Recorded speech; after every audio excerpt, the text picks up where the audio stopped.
This bulletin proudly brought to you in association with Alex Campbell's Menswear.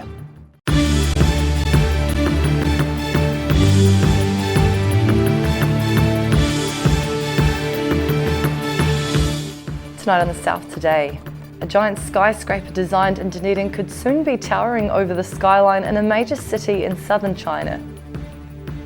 The students are back at Otago with reorientation in full swing and Clubs Day proving a hit for many.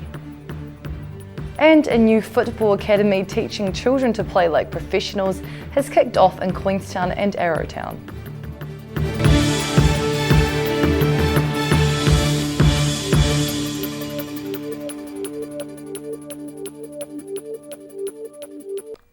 Good evening, I'm Anastasia Munzer.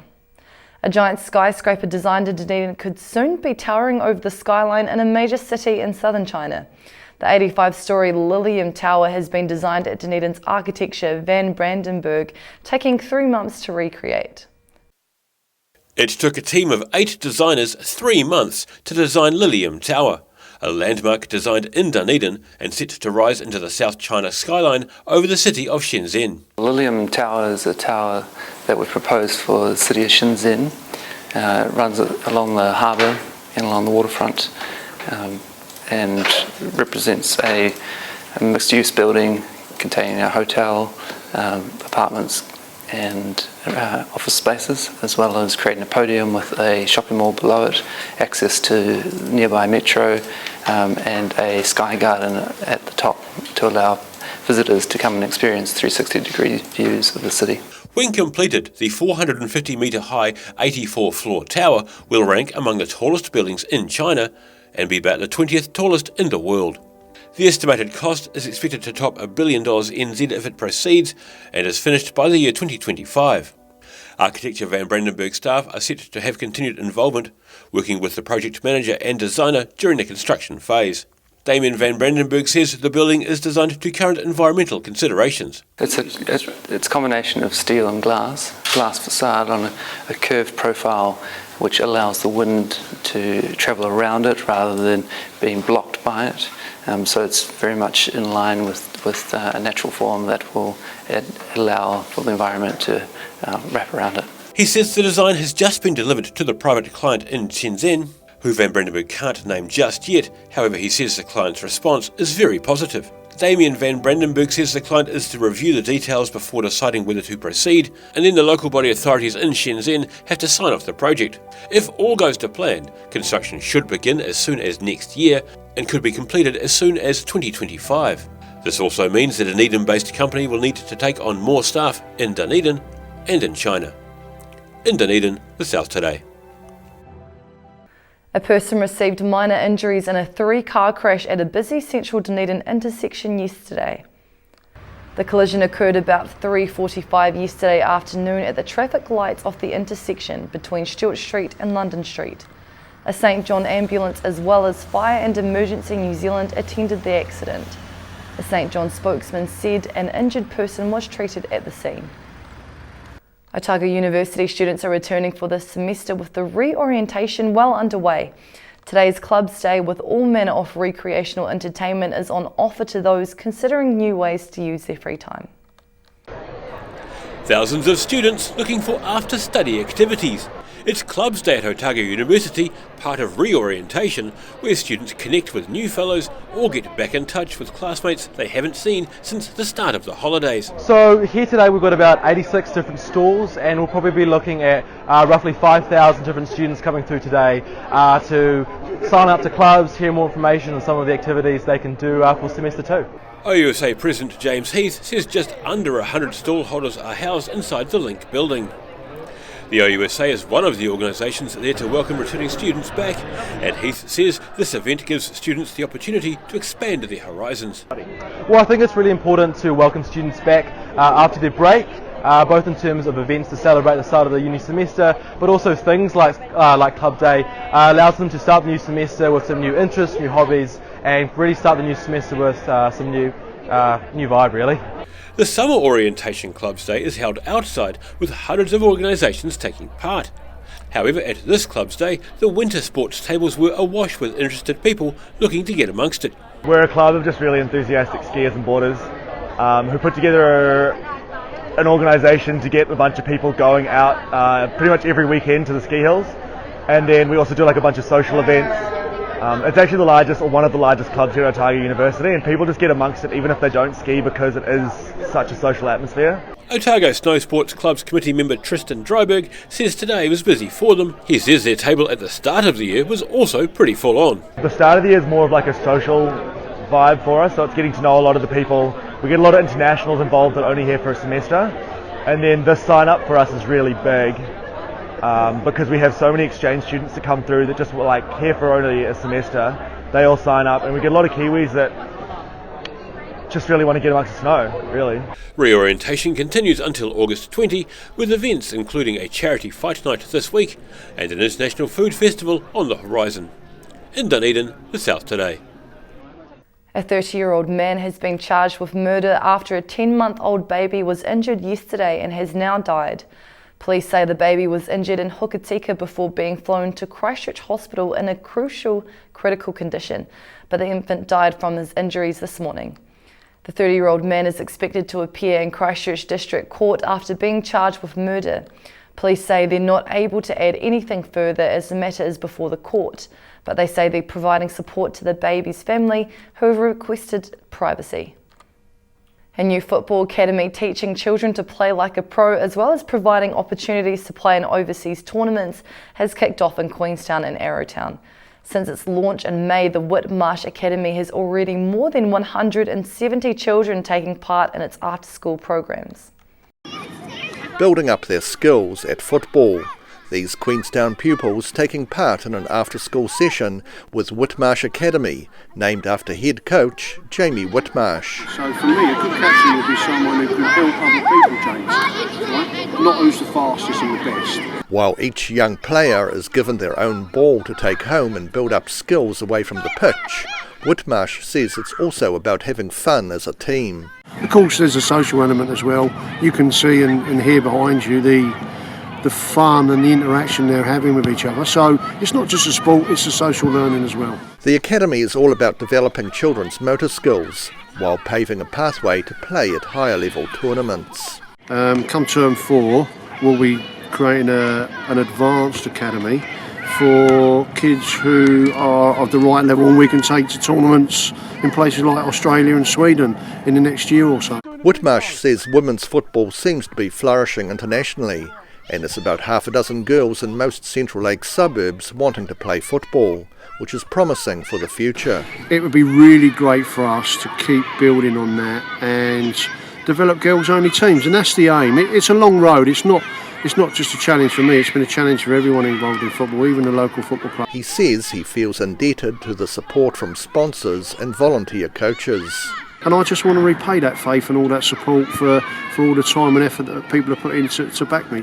Currently, the academy just provides sessions in Queenstown and Arrowtown, but Cromwell is also set to get after-school classes next term. In Queenstown, the South Today.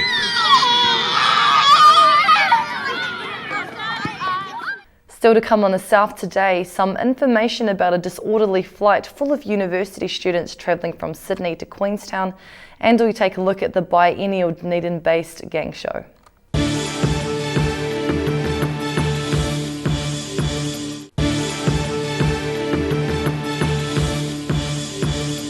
Welcome back. A group of rowdy Australian university students have been warned by police after starting the party on their flight to Queenstown. Police were called to Queenstown Airport yesterday afternoon after reports of a disorderly incident on an incoming flight from Sydney. Sergeant Simon Matheson says over 80 members of Macquarie University Ski Club were on the flight and 4 were kept on the plane and given a warning by police when it landed. Matheson says the group may have started their festivities a little bit early, but he was pleased to say no members of the group have come to police's attention since. This week, Dunedin theatre goers are being treated to the biennial gang show put on by Scouts and Girl Guides at the Mayfair Theatre. At the helm of the musical review are Noel and Sue Walker, who have directed the show for 40 years. I'm going to visit Snow White. And give her some guide biscuits. Now that basket looks too heavy for a little girl. Why don't I take it and run along ahead? The Big Bad Wolf and Little Red Riding Hood, Snow White and Peter Pan, a number of children's stories all intertwined in this year's Scouts and Girl Guides gang show. The Great Puss in Boots! Held every 2 years, this year marks Noel and Sue Walker's 20th time as co-directors. Wearing a head bandage after a recent fall, Noel says he and Sue have seen a lot of changes in the past 40 years. Yeah, probably the biggest thing is that the shows have become very contemporary. We use contemporary music a lot now, but also things like the theatre techniques, the lighting, the sound, all of that is using the most modern equipment that we can afford, and all of that has added a whole new dimension to the show in support of the cast. One of the biggest rewards is seeing performers such as Caitlin Joyce, who plays Little Red Riding Hood, grow in confidence over the years. The woods is time to go, I hate to leave, I have to go. 50% of our cast return each show, and most of the people who are in their 15, 16 and above have been in several shows starting from when they are 10-year-old kids. In one case, the character of Little Red Riding Hood, this is her third show.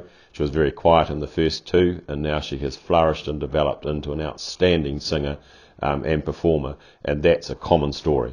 The Big Bad Wolf, played by 17-year-old Mitchell Fox, is also proving to be an audience favourite. This is a second gang show. The character is based on the Johnny Depp version from the movie Into the Woods, and he's embraced that very well. He has a great costume that the wardrobe team have made for him. But again, just a young person who has developed really good singing and acting skills, and he is one of the characters that the kids love to see throughout the show. He says the show is more than just a bunch of songs, and the story is driven with a strong theme of humour throughout. Did I tell you to get up? And what do you think this is? The basis of the show is comedy, and so we write it with lots of humour in it, but also a lot of the effects are very funny. One of the ones that we're very proud of is the way that various characters disappear down the wolf's tummy and then reappear at strategic times. But yeah, everyone, kids right through to adults, will get a really good laugh throughout the show. The gang show is on every evening at the Mayfair Theatre until Saturday. In Dunedin, the South Today.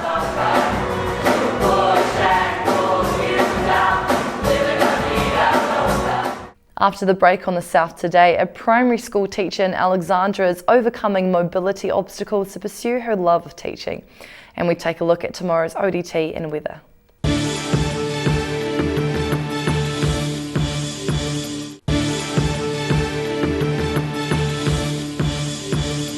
Welcome back. A primary school teacher in Alexandra is overcoming mobility obstacles to pursue her love of teaching. Jan Wilson teaches early reading skills at St Gerard's School despite being confined to a mobility scooter. I hope Mrs. Grimble. Alexandra resident Jan Wilson is not letting life's obstacles get in the way of her desire to teach. Wilson, who has multiple sclerosis, rides her mobility scooter over the road to St Gerard's School every weekday. Her job is to help children read by teaching them letter sounds and the alphabet. Before moving to Central Otago, she was a teacher at Belclutha Primary School. She's been teaching at the school for over 2 years and has become a valued member of the staff to both colleagues and pupils alike. She says the favourite part of her teaching role is seeing children achieve. In Alexandra, for the South Today. And now recapping tonight's top stories on the South Today. A giant skyscraper designed in Dunedin could soon be towering over the skyline in a major city in southern China.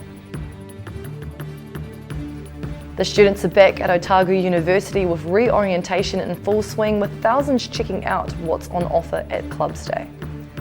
And a new football academy teaching children to play like professionals has kicked off in Queenstown and Arrowtown, encouraging players to put their best feet forward.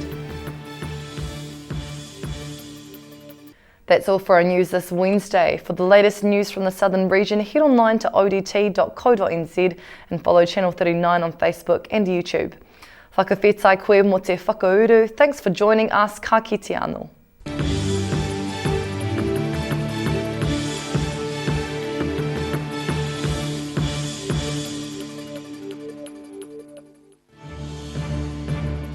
This bulletin proudly brought to you in association with Alex Campbell's Menswear.